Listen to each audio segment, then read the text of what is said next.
কথা বলেন না। এই ওয়াজ শুনে যদি মানুষ হেদায়েত হতো তাহলে মাইকাল আগে আল্লাহর ওলি হতো। কথা বলেন। এত ওয়াজ শুনছে, মাথায় টুপি উঠছে, টুপি আনো নাই কেন? বলো টাকা নাই, না আমি দিচ্ছি টাকা।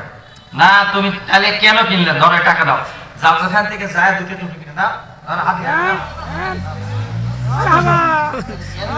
জীবনে কোনোদিন আর টুপি ছাড়া যাবে না, ঠিক আছে? রাগ করলে আর টুপিটাকে মাম রান্ধেই না, আবার পান্তা টুপি নাই, আবার পাঞ্জাবি পরা, এরপরে করবো পায়জামা পরা, এরপরে করবো কাপড়ের কাপড় পরা। কি রাগ করলেন নাকি কথা শুনে? কাফন আমার আপন, কবর আমার ঘাটি, সেই কবরে যেতে হবে, থাকবে না কেউ সাথী, একা একা নিরালায় থাকতে হবে সর্বদা। ঠিক কিনা? কথা বলেন না কেন? মুসলমান কথা যা বলতেছিলাম, এই সভাপতি সাহেব গতি ঠিক করেন। টাকা পয়সা দিবে কে? টাকার মালিক কে? এখানে আপনি কি এই পরিবেশ পাইছেন না জিন্দেগি? তাইলে আপনি ডিস্টার্ব করেন কেন? আগে ওয়াজ শোনেন, তারপরে কলিজায় আঘাত করেন, তারপর টাকা বাড়ি জমি গাড়ি যা থাকে দেওয়ার মালিক কে? এই আসতে বলেন কেন? কথা বলেন কে?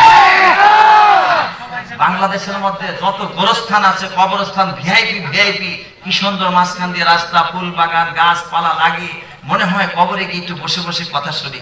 রাসূল বলছে দুনিয়ার কোন দুঃস্বদিকে যদি ভয় পাও, কবরস্থানে গিয়ে আশ্রয় দাও। কেউ কোনোদিন কবরস্থানে রাত 2টার সময় গিয়ে 2 ঘন্টা থাকছেন? আছেন কেউ এখানে? আরে আমি তো আছি, আপনি না করলেন কেলে? কি আলহামদুলিল্লাহ বলেন না কেন? আপনার কাছে ভয়, কারণ চোর যে হয় তার মনটা কি? আপনাদের এলাকায় কথা আছে না স্যার? এই যে সমস্যা, চোরের মন কথাটা বেড়েছে, চোরের মন।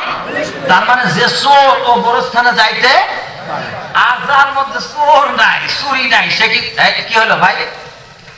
এই যে কেন চালা ভাই? ও আচ্ছা, বুঝতে পারছি, ঠিক আছে। যদি এরকম আপনাদের অবস্থা হয় যে হুজুর, তাহলে আমি কি বাড়ি যাচ্ছেন, তাই না? এ বাড়ি কি আপনার? কথা বলেন, এ বাড়ি আপনার? এজন্য কিন্তু আপনারা বলেন যে পরের জায়গা পরের জমি, ঘর বানায় আমি রই, আমি তো সেই ঘরের মালিক নই। এই বাড়ি যাচ্ছ, যাও, কানে ধরে বের করবে, এখন মারা যাও, ও ঘরের মধ্যে থেকে উঠানের মধ্যে ফালায় রাখবে, বউ মেয়ে ছেলে আত্মীয় স্বজন একটাও শান্তি দিবে না। আর যারা ঠিক করলে না, তার মনে হয় বান্ধবীর সাথে মিল আছে বেশি, নাকি? আওয়াজ দিয়ে কথা বলেন, এটা হবে কিনা? কথা বলে বাড়ি যাবেন, জান দোস্ত, এটা আপনার বাড়ি নয়। আপনাকে যদি কেউ জিজ্ঞেস করে তোমার বাড়ি কোথায়, আমরা বলি বিভিন্ন জায়গার কথা বলি, ন বাড়ি আমার গোরস্থানে। কি কোথায় আমার বাড়ি? গোরস্থানে। এটাকে বাড়ি বানান, এটা ফাউন্ডেশন তৈরি করেন। আমি আপনাকে দেখাচ্ছি, এই কবরস্থানের মধ্যে গিয়ে 7 দিন একটা মানুষ থেকেছে, খেয়েছে, ঘুরে ফিরে এসে বাস্তব অবস্থা জেনে আসছে। এবং আফগানিস্তানে আমি আল্লাহকে দেখেছি। আরেকটা ঘটনা আছে, দুটো ঘটনা তো বলবো, একটু অপেক্ষা করেন না। আমি তো আপনার অন্যদের মতো বেশি সময় ভূমিকাতেও নেই।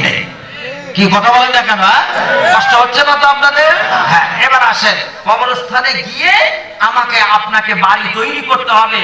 এই কবরে যখন যাব, তখন আমার নামটা হলো মওত। এখন থেকে আমার নাম যদি শাহ আলম থাকে, এরপরে বলবে মরহুম। কি রে বাবা, কি বলে? মরহুম বলে না? আজকে এই যে রাত্রেবেলায় ঘুমাবো, ঘুম থেকে যদি জাগ্রত হই সকাল,